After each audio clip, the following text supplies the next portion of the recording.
fresh from his admission yesterday that he might not actually be able to stop the boats in time for the next election, that he may have failed in one of his 5 pleas to say that he's going to change Britain. Ben Habib is here. I don't think any of us, Ben, are surprised that Rishi has now decided to be honest with the electorate and say, do you know what? I must be honest, I don't think we're going to do it. Well, I think he said at the time, judge me by the end of the year, and if I haven't done it, you can then take whatever action you wish to take. Well, presumably, the action now is to kick him out of office. Well, he said stop the boat. Yeah. I think it was either number 1 or number 5 on his 5 things that he was going to achieve. And in April, do you remember was it April or May when he went down to Dover and he said, well, boats are down 20%, my plan's working. Yeah.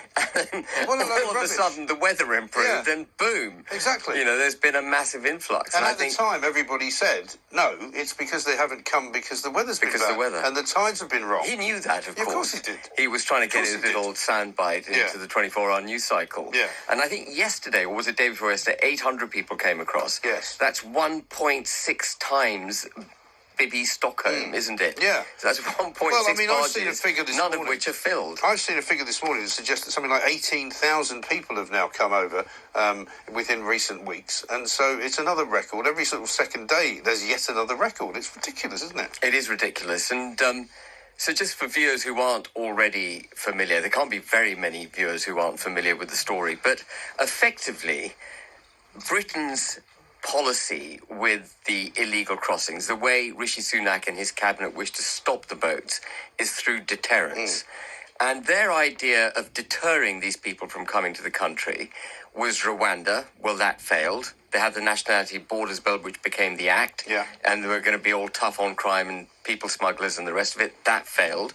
The Illegal Migration Bill, which was received by all those who would prefer open borders as some kind of devil's act incarnate. Yes. And that was passed into law on the 20th of July. So we've had that for a month, giving Suella Braverman the right, in fact, the obligation to detain and then deport people who enter the country illegally. Well, none of that's happened. Right. So the Illegal Migration Act hasn't worked. No deterrent has worked. And there's a simple reason for that. They get much, much better treatment in the United Kingdom than they do in France. And we've got the numbers now, Mike. So we spent £3.7 billion last year on caring, housing, feeding these people who've crossed the channel illegally. Right. They were still presumably in hotels. You remember those Pimlico residents who didn't like the fact that... four-star hotel in Belgravia. The room had too many people in it and they didn't like the Wi-Fi. You know, they said to Richard Tice when he spoke to them outside the hotel that they'd been in a hotel in Essex for 2 years. So, I mean, these people that you talk about who came and we paid for last year will probably still be in the same hotels. And they're not going to be on the Bibby Stockholm, which is now empty. Right. But we spend, just to enumerate it for people who are listening, 50,000 per illegal migrant. The French spend 5,000 per illegal migrant. There's a £45,000 incentive to cross the channel and come to the United Kingdom. Right. And Border Force isn't doing what it says it should do. Border Force suggests that they might actually use some force at the border. Yes. That's what the name implies, doesn't it? One of our callers yesterday renamed them the Open Border Force, because in fact that's what they are. But have a look at this video that's emerged on TikTok, and there's quite a few of these now, because an awful lot of these young men are passing these videos around as if it's some kind of great jest and great sort of... I mean, they're not... No, here it is now. This is a guy who's travelling from France. He's on a train in France. It looks like a pretty nice train. Wow, he's looking like he's wearing some pretty decent clothes. I mean, if you looked at this, you would think this is the travelogue of a young man making his way across Europe on a gap year and deciding to sort of make his way into England. And here he is, wandering the streets of London, having arrived here, looking very happy, looking very clean. He's got a new haircut. He's got new clothes. Now there he is on a dinghy crossing the channel. And I know that there are terrible things that happen on the channel, and terrible things have happened, but an awful lot of the crossings are quite safe because almost all of them get here without any problem at all. They don't look concerned, really. These don't look like people who are frightened of the water, to me. There's an awful lot of them, and it doesn't look particularly safe, but they don't look worried. And then they arrive, as you can see, on the other side of the channel, here in the UK. The journey is complete. It's like a sort of, It's like a holiday jaunt. It's like a holiday, a snapshot of a trip that you would make with your family somewhere. I'm actually stunned. That's the first time I've seen that video. And here he is now in the hotel. Now, check this hotel room out. That is a nice hotel. And look at the, you know, it's very clean. It looks very new. He's on the bed. He's chilling out, watching TV. He's probably ordered some pizza.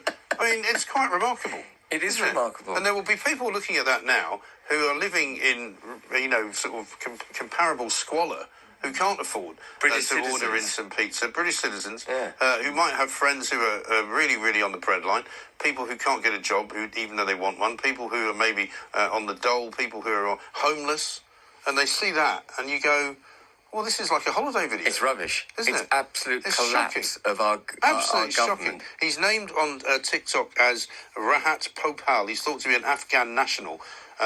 He recorded the trip beginning at an unnamed location in France. He's seen travelling to the north of France, thought to be the Gare du Nord, then seen a French field meeting up with a group of other men.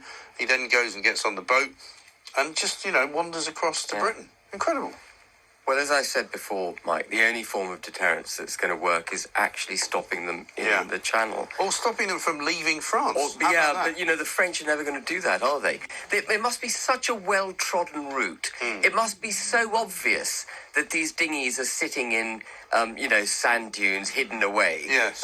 Must be so obvious where to find them. Must be so easy. They must tread the same path day in, day out. The launching pads must be very close together. I don't know if you heard our show last week, but we had a guy who called in who had been to Dunkirk on holiday, and he said that he was on the beaches of Dunkirk, took his family to have a look at, you know, where everything happened.